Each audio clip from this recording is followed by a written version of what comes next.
Welcome back to the renovation series. This is episode 2. Last week, I introduced you to my newest project, this sweet, slightly crumbly 1930s house. She is full of charm, but also full of dust, grime, and cigar tar. We'll get back to this in a minute. Last week, we did a full walkthrough and I shared some design inspo. So if you missed that, go check out episode 1 and make sure you're subscribed so you don't miss any upcoming episodes. This week, it's time to roll up my sleeves and get to work. We are deep cleaning, testing out, and committing to one of my favorite paint colors of all time, and we're updating some electrical. So let's start with the nitty-gritty, cleaning years of grime off baseboards and windowsills, scraping, patching, and prepping walls. This is arguably the most important part of the process and is typically skipped over in TV shows, so I wanted to show it all, baby. This is where the transformation really begins. Cleaning and prepping takes a lot of work, a lot of elbow grease, but it sets the project up for success.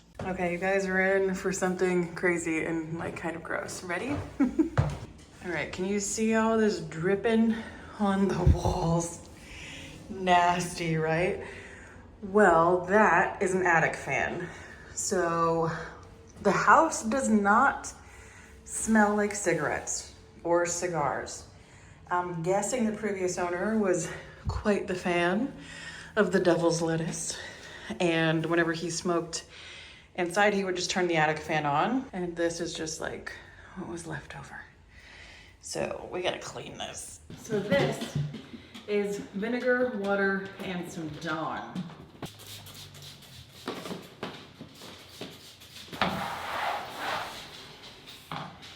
This is working quite well. I swear, there is nothing that either vinegar, Dawn dish soap, or baking soda can't clean, and I dare you to try to convince me otherwise. This little DIY cleaner is working like a charm. I just filled my spray bottle with half water, half vinegar, and about a teaspoon of Dawn dish soap. Shake that baby up and spray it on the walls. I use the same DIY cleaner on the windows at first to cut the grime, and then I go in with straight vinegar on the glass.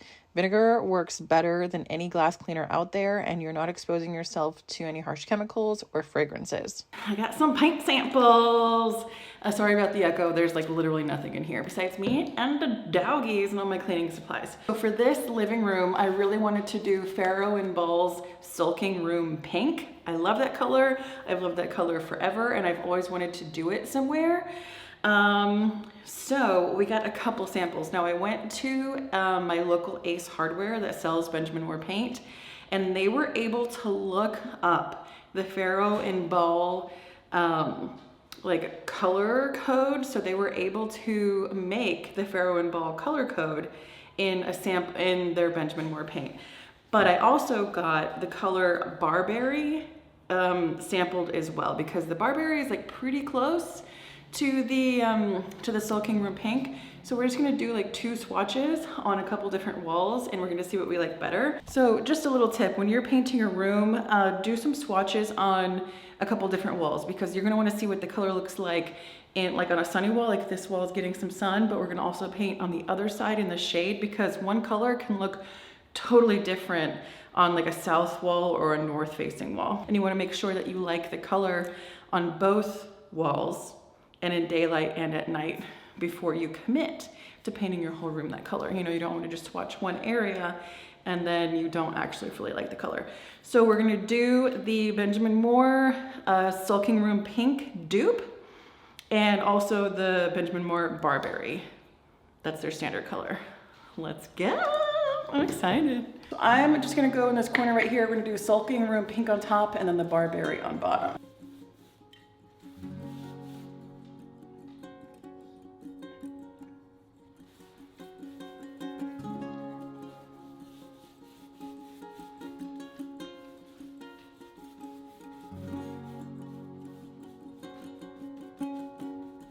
All right, that's one coat. I am gonna do a second coat after that dries, so let's move on to the next. Is it Barberry or Barberry? You guys let me know in the comments below what it is.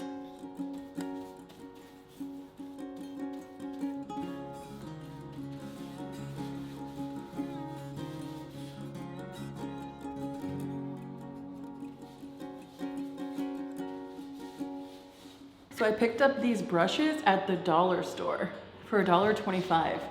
Like, these are pretty good brushes. I mean, they're not like professional, but I ruin brushes like it's a bad habit. So if you're like me and you ruin brushes, get some cheapy ones. These are actually pretty good.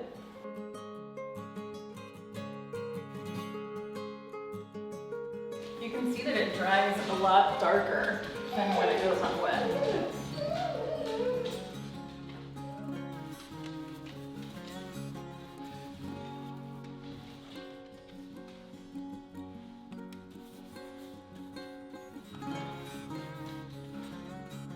I found this chair out in the pool and I need to use it because I need to get up here.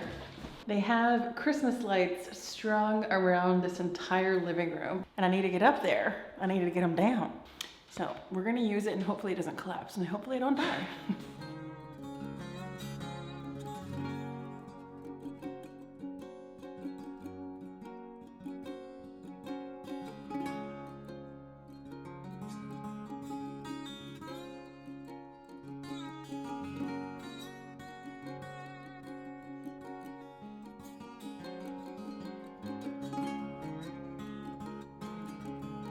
There is something so satisfying about putting a fresh bead of caulk on trim, on baseboards, on crown molding, on door trim, on anything like that that needs it. This shoe molding in the front had never been caulked in before. It was so nice to put a fresh bead of caulk and it just makes everything look so seamless and refreshed. And now I'm going in and filling all the nail holes with this plastic wood. The nail holes on this trim had never been filled in either.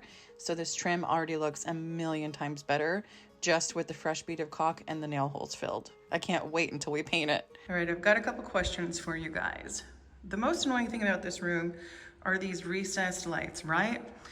I've installed these many times before, but I've never come across these where this is the brightest they go. Like, this is the dimmest.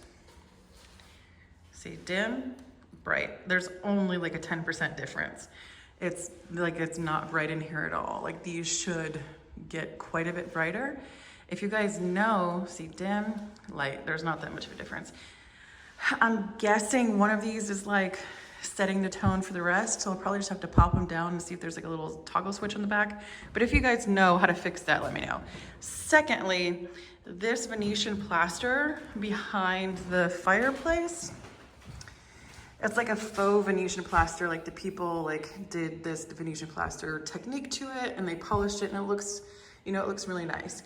But it's definitely DIY'd because you can see like down here where it's like, they didn't do as good of a job on the sides as they did the front. I mean, they did a pretty good job. It's kind of cool, but it just like clashes with the vibe that I want to do to this house. Like this house, I want it to be like moody academia, like 1930s vintage library vibes, and that's not really doing it for me. I would love to strip this fireplace mantle, but depending upon what we do at the back, I've seen some inspo pics where the mantle and the back is painted the same color, and I really like that. We're getting rid of this wood burning stove. I'm gonna get a gas insert. You guys let me know your thoughts on this Venetian plaster sitch. All right, final thoughts, everything's dry. The top is Sulking Room Pink and the bottom is Barberry. The left is Sulking Room, right is Barberry. And again, the same over here. I think I'm leaning towards Sulking Room Pink. It's just a little bit more unique, a little bit more nuanced. The one on the right is a smidge too dark and a smidge too purple. The one on the left could skew like a dark taupe, or like almost like a gray, not really a gray, but like a dark taupe. So final decisions. Can you guess which one I went with? Ding, ding, ding. I went with the Sulking Room Pink by Farrow Ball. I mean, we all knew I was going to do that. I do really like the Benjamin Moore color, Barberry. It's a beautiful color, but it leans a little bit too mauve for what I'm going for. Sulking Room Pink, honestly, it just feels like a vintage velvet armchair in color form. It's beautiful. I've used a couple Farrow Ball colors and they all have this like beautiful, nuanced, like quiet depth to them. So this color, it shifts with the light. In the morning, it reads like soft, powdery, almost a dusty rose. And and by late afternoon, it leans warm and earthy like a clay or a faded terracotta. Like, it's not overly feminine. I was worried about that. It's not. It's grounded and it's really complex. It's a really unique color. Farrow Ball paint is quite difficult to get here in the States, and it is fairly expensive. You can have it imported. I'm sure their formula is out of this world. Benjamin Moore has this really cool program that they can go in and search for the paint names for a lot of the big paint providers, and then they can get the color code and they can mix it up themselves. It's a really great database and a really great thing that they have. Benjamin Moore is a fantastic paint. I used to not be on the Benjamin Moore wagon, but it's a little bit more pricey, and if you can afford it, it is so worth it. I would love to partner with Benjamin Moore. Hello, Benjamin Moore, if you're listening, give me a call. You guys want to see something crazy? I haven't painted this yet, obviously, but the house was this color. Like, that's the same color. And like, look down here. This is the same color. Like, at one point, the house and the baseboard was the color I chose. Like, okay, look, that's obviously old. All right, this is the new color. This is the Farrow Ball Sulking Room Pink. That's the old color. We're gonna let this dry and we're gonna see how similar it was. See, I was right on this. I knew this house wanted to be this color. Okay, that spot has dried and it's so similar. Yeah, I'm seeing this color everywhere. We're so close and I had no idea. How funny is that? I decided to color drench this room, and I'm going to be color drenching a lot of the rooms in this house. If you're not familiar with the term color drenching, it's when you paint everything the same color. So the walls, the trim, the ceiling, the doors, the crown, the baseboard, everything the same color. The benefits of doing it this way makes it look really high end and really designer. It wraps the room in one continuous hue, and it makes the space feel more intentional, elevated, and more immersive, and oddly enough, sometimes even bigger. How exciting! It's starting to look so good. It's starting to come together. So the crown and the base has 2 coats, and I just rolled the first coat on the walls. This color is so cozy. I love it so much. Kind of where you can see there's still wet paint. It looks like lime wash. I mean, it won't look like that when it dries, but it gave me an idea. Maybe we do some lime wash in here somewhere. So now that I have the paint on the walls, it's not dry, so it's not as dark as it's gonna be. I actually don't hate it with this. I kind of like it. Now there's so much going on, it's kind of hard to see. So I think I'm gonna leave it for now. I am gonna paint this piece of crown the pink. It looks pretty good down here. You see this? Whoa. So for this little entryway, I'm gonna paint all the trim the pink, do some wallpaper on the walls. Then I'd love to strip the actual doors, take the handles off and clean these up because these are beautiful. You're not gonna get the full effect of this color until it's daylight and I have furniture in here and everything is done, but this color is so cozy. It is such a vibe. After being so careful with cutting in the ceiling, I've decided I'm going to color drench this room. So I'm gonna paint the ceiling the same Sulking Room Pink as the walls. And you can kind of see with this light that the ceiling definitely does need a coat of paint. And I figured if I gotta paint it anyway, I might as well color drench it. At first, I held off on doing the ceiling. I was gonna keep the ceiling white because I was worried it might feel a little bit too dark and a little bit too heavy. But once I sat with the paint in this room for a little while, I decided I really wanted to go for it, take the risk, and paint the ceiling as well. And as soon as I painted the ceiling, it was right. Like, as soon as I put my roller to that ceiling, I knew it was the right decision. It made the space feel cozy, cocooned, and just finished. The color really comes to life, and the ceiling no longer feels like a stark, forgotten surface. And now I honestly can't imagine the room any other way. It's one of those decisions that felt risky, but ended up being exactly what the space needed. So I've decided for the white grates, I'm going to take them out and see if I can strip them and see what metal is under there.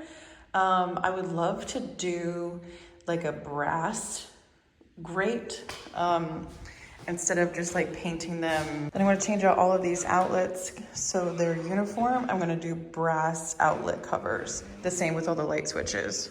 This is the wallpaper. So I'm going to test it out in this little nook and see if we like it.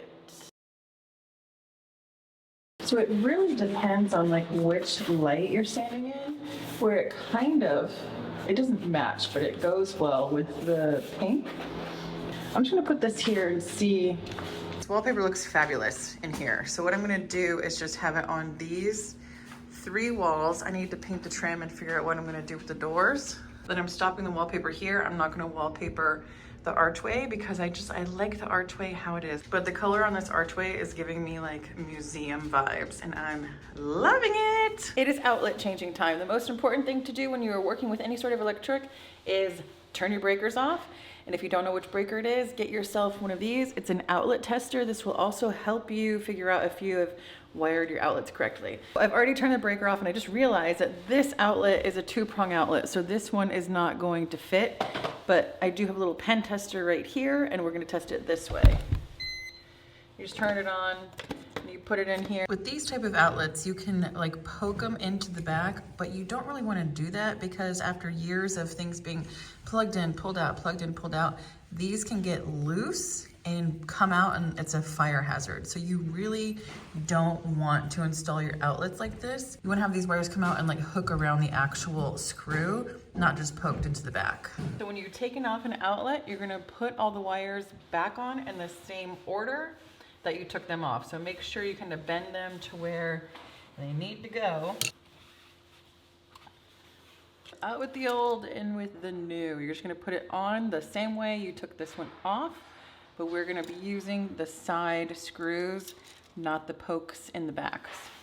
Since this old one was attached with the side screws, the ends of the wires are already bent. So that's a bonus.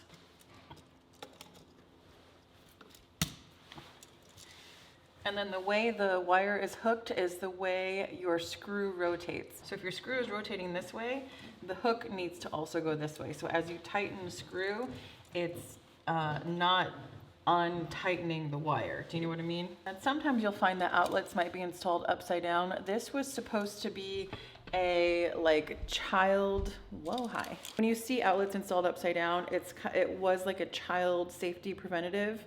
Like if this came out of the wall and a kid could put a penny in the back, like a coin or something like down in the back and it connected the 2 wires, it was a shock hazard. Now, I don't think that's really a big problem anymore. If your outlet is attached to upside down and you want to replace it right side up, you're going to have to, when you take the old outlet off, pull it out and then go ahead and twist it because the wires have to be connected to it the same way. You know what I mean? You can't take it off like this way and then put it on like this way. Your wires have to be in the same direction. You know what I mean? And so like you see on this side, the hook is going back. That's because I'm going to tighten my screw down over here this way. Okay, now once you have everything wired, you're going to need to use an electrical tape like this and you have to go around it 3 times, all right?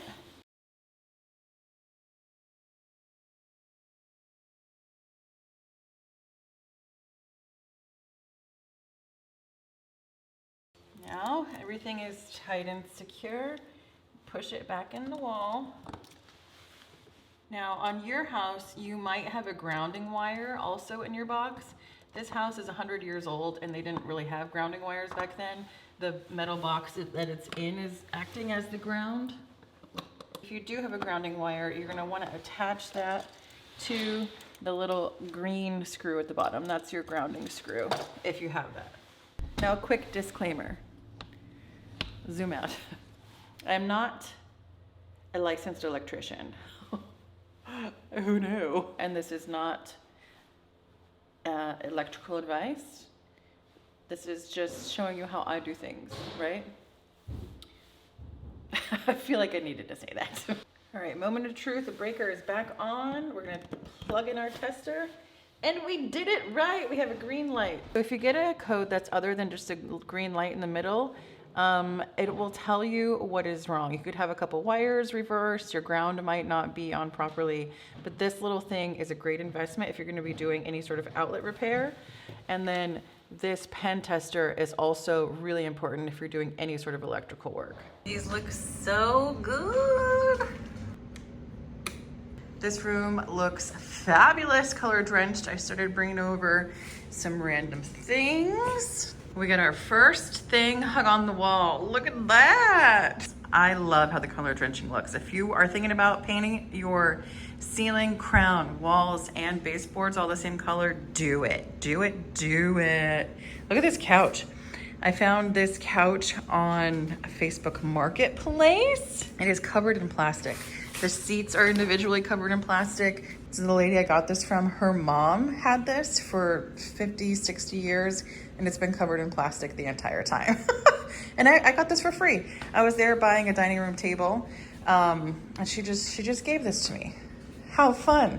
I picked these two chairs up on Facebook Marketplace as well. I have like a little yard sale vlog coming, but I picked these up over in Connecticut. It was $200 for the pair. They are so comfortable. They're down-filled and the fabric is like cool to the touch. These chairs are so cozy, but they're just a little bit too feminine for in here with the Sulking Room Pink. But they're cozy, cozy wozers. There is an enclosed sun porch that needs quite a bit of work, but we'll get there. But if I can fully make the sun porch fully enclosed, I mean, screens on top, but like closed on the bottom, there's a roof. But I can get it like kind of weather proofed. I might put these out on the sun porch because these are like super comfy, like reading chairs. And that would be a vibe out there. What do you think, baby? You like your chair? But this is a very exciting start. Thank you for joining me here on this journey. If you're not subscribed, subscribe because I have a lot of videos planned for the upcoming future. So the living room is pretty much done. I have a few things. I gotta finish the wallpaper in here. I got some little trim to do here and there. But we're gonna be moving into the bedroom, the if not now, when bedroom. So stay tuned for that next week. We're gonna be moving in there and I have some really fun, exciting details that I'm gonna try to make happen in there. So once I get all of the painting and like the major renovations done, we'll come back through and then we'll decorate and design all of the rooms together. So right now it's just kind of like a renovation. I'm gonna go room by room renovation and then we'll come back and we'll do room by room decoration. Okay, all right. This is so fun. Thank you for being here and I will see you all on the next one. Bye.